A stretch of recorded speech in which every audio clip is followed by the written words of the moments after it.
Hi, everyone. It's Carol Williams with Williams Immigration, and we are back for another Monday morning of Beyond the Soundbite, where we talk about all things U.S. immigration related that have typically happened in the past week or so that I think you all may want to know about that may impact you.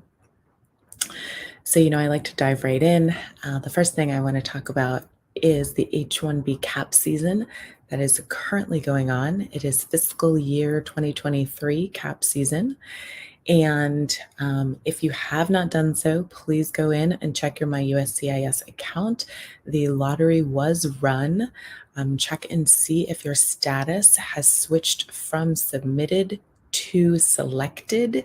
If it is now saying selected, you are able to file your H-1B application.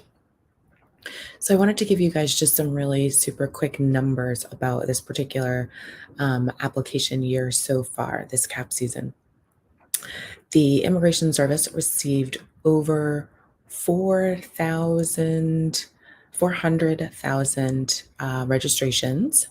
And of those more than 400,000 registrations, almost 500,000 actually, almost 500,000 registrations, they selected 127,600 in the initial lottery.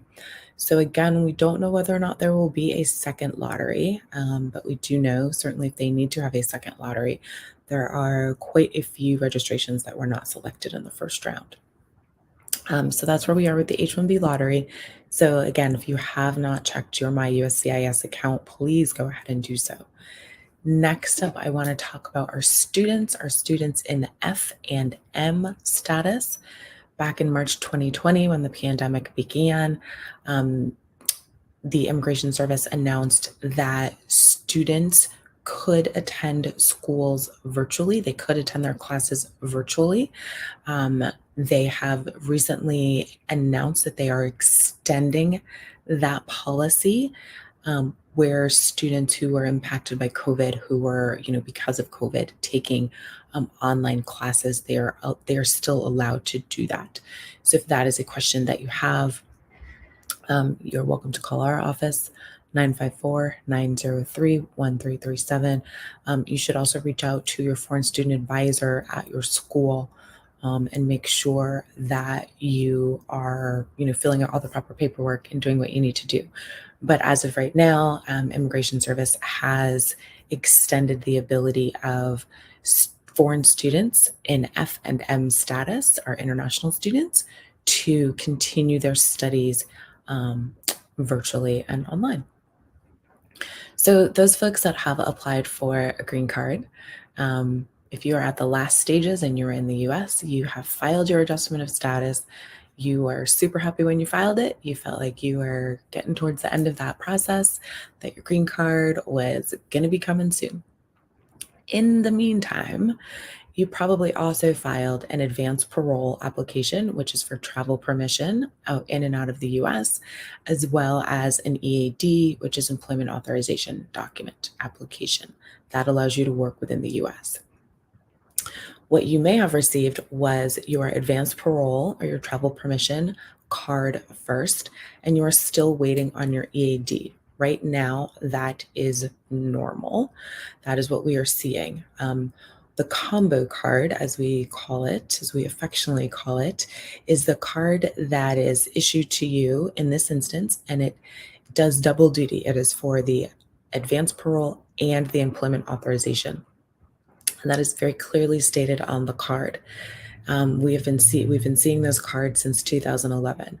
As of now, the Immigration Service has essentially gone back, and now they are no longer issuing combo cards. They are issuing these cards separately. So you will get two, one for your travel, one for your work authorization, because of the significant backlogs with the EADs, and people were having to be taken off payroll.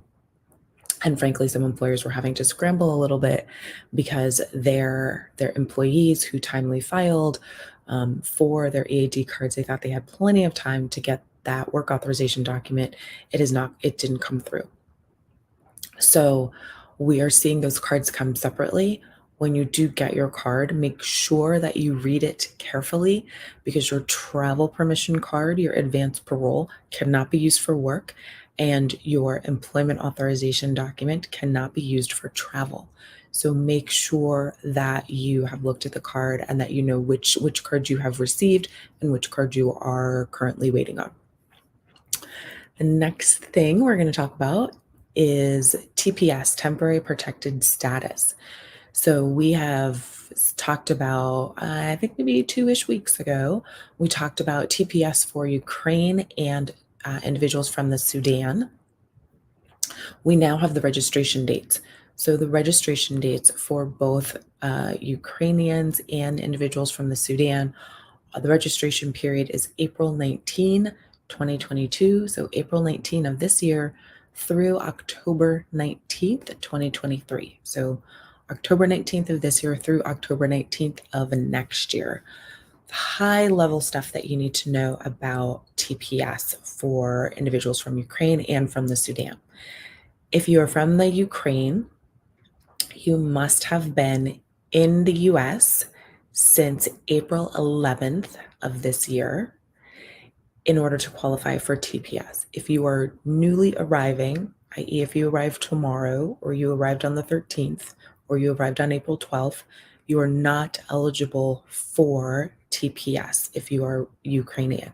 So it's very important to understand that Ukrainian individuals must have been in the United States since April 11th.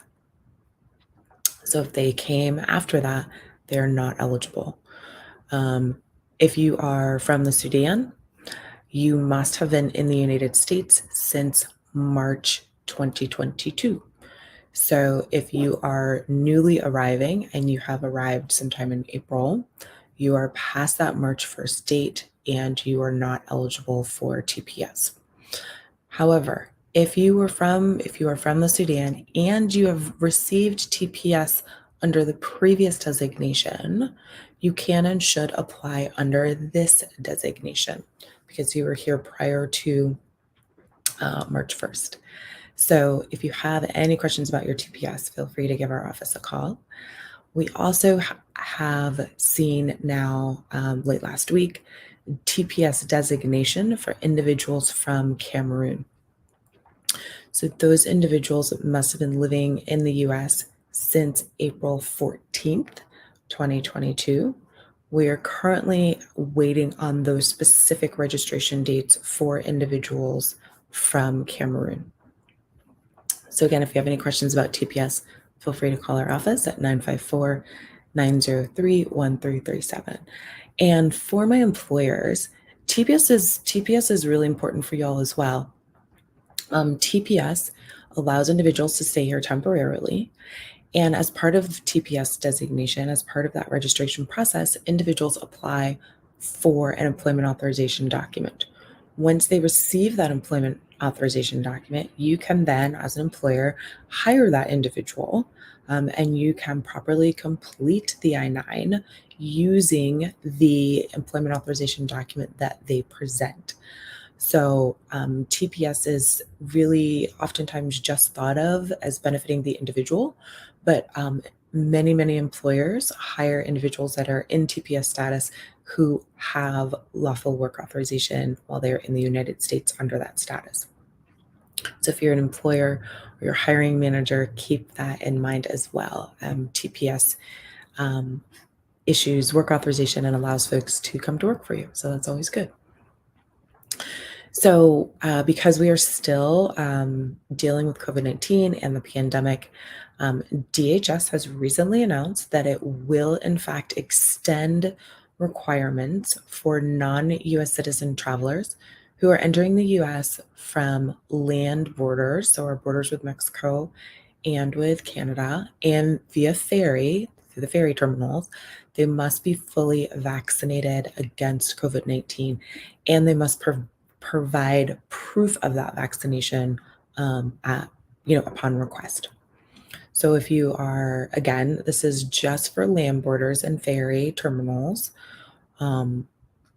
and they are with our borders with Canada and Mexico. So if you are not a U.S. citizen and you're traveling into the US via a land border or through a ferry terminal, you must show that you are fully vaccinated against COVID-19. So make sure that you have that documentation with you when you travel. So that is all I have for us this Monday morning. If you have any questions about immigration, about employment immigration, about your family-based immigration, feel free to give my office a call at 954-903-1337 and have a wonderful